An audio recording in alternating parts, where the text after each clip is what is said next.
नमस्कार दोस्तों, कैसे हैं आप सभी।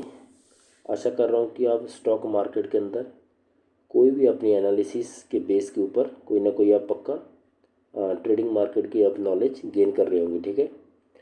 बेसिकली मोस्ट इम्पोर्टेंट ये होता है कि ये जो अप्रैल का महीना है, अप्रैल मई जून, इन तीनों महीनों में क्या होगा कि चुनाव हो रहे हैं, इसका भी असर मार्केट के ऊपर रहेगा। और दूसरा कोई इंटरनेशनल न्यूज़ अगर पड़ जाती तो उसके चक्कर में भी कुछ असर इसके ऊपर रहता है। बट अगर आप ट्रेडर हो तो प्लीज़ आप पक्का अपना स्टॉप लॉस इंटैक्ट रखें, क्योंकि किसी भी स्टॉक कितना गिरेगा किसी चीज़ की कोई गारंटी नहीं है। कब तक गिरता रहेगा या कब तक कंसोलिडेशन फेस में चला जाएगा, उसकी कोई गारंटी स्टॉक मार्केट के अंदर नहीं होती है। तो इसलिए अपना टारगेट है, छोटा छोटा प्रॉफिट आप टारगेट फिक्स करके चलिए और स्टॉप लॉस पक्का आप इंटैक्ट रखिए। ठीक है। जैसे आप लोगों को पता है कि 15 SMA और 45 SMA को हम मिक्स करके हम ट्रेडिंग करते हैं। तो आप कोई भी स्ट्रैटेजी आप यूज़ कीजिए, उससे कोई फ़र्क नहीं पड़ता। आप उस स्ट्रैटेजी के अंदर मास्टरी हासिल करनी है। ठीक है। ये जो पड़ाव होते हैं, जब मार्केट ऊपर नीचे उथल पुथल होती है तो काफ़ी बार स्टॉप लॉस ट्रिगर होते हैं। ठीक है, ये होगा। बट अल्टीमेटली टारगेट ये होता है कि आप साल में कितना अमाउंट या कितना आप प्रॉफिट जनरेट कर पा रहे हैं, डैट इज़ मोस्ट इम्पॉर्टेंट होता है। ठीक है।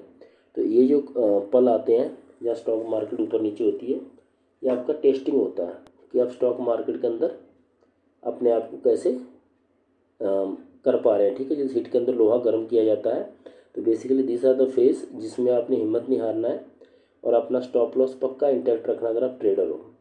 ठीक है। अगर आप इन्वेस्टर हो तो उसकी बात अलग होती है, उसकी स्ट्रेटजी अलग होती है। बस मेरा ये मानना है कि इन्वेस्टमेंट के अंदर भी इन्वेस्टर को भी अपना स्टॉप लॉस इंटैक्ट रखना चाहिए, क्योंकि कोई भी स्टॉक का भरोसा नहीं का वो स्विट्जरलैंड की तरह ऊपर से ढक से नीचे आता चला जाएगा या येस बैंक कोई भी स्टॉक बन जाएगा, इसकी कोई चीज़ की पता नहीं होता स्टॉक मार्केट के अंदर। ठीक है। तो आपके स्टॉप लॉस पक्का इंटैक्ट रखिए। ठीक है। क्योंकि स्टॉप लॉस ऐसी चीज़ है जिसको भगवान माना जाता है स्टॉक मार्केट के अंदर। ठीक है।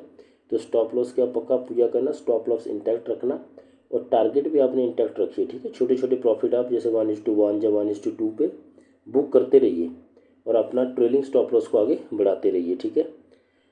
बाकी आप स्टॉक मार्केट को एनालिसिस कीजिए, देखिए कि आप कोई भी स्ट्रैटेजी यूज़ कीजिए। ये नहीं कि हम 15 या 45 SMA यूज़ कर रहे हैं, आप कोई भी स्ट्रैटेजी इस्तेमाल कीजिए, बट प्लीज़ उसमें मास्टरी हासिल करना है। और डेली आपने स्टॉक कम से कम 200, 250, 300 स्टॉक आपने डेली आँखों के थ्रू देखना। ठीक है। मेरी तो ये रिकमेंडेशन रहती है, कोई भी आप स्कैनर इस्तेमाल नहीं करेंगे, आप फिजिकली आँखों से देखेंगे, नेकेड आई से आप स्टॉक को एनालिसिस करेंगे कि जब ये मूविंग एवरेजेस 15-45 SMA के पास स्टॉक आता है तो कैसे बिहेव होता है।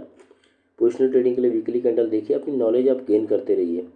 एक दिन में स्टॉक मार्केट के अंदर आप एज ए स्ट्रैटेजी बेस्ड या एज ए एनालिसिस बेस्ड आप करोड़ रुपया नहीं कमा सकते हैं। हाँ, सट्टे में आज कमाएंगे तो 2-4 दिन में गवा देंगे और दिवालिया घोषित हो जाए, क्लियर कट है।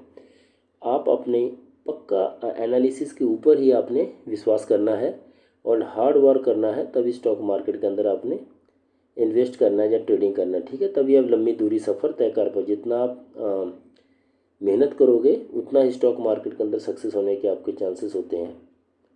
Okay, thank you.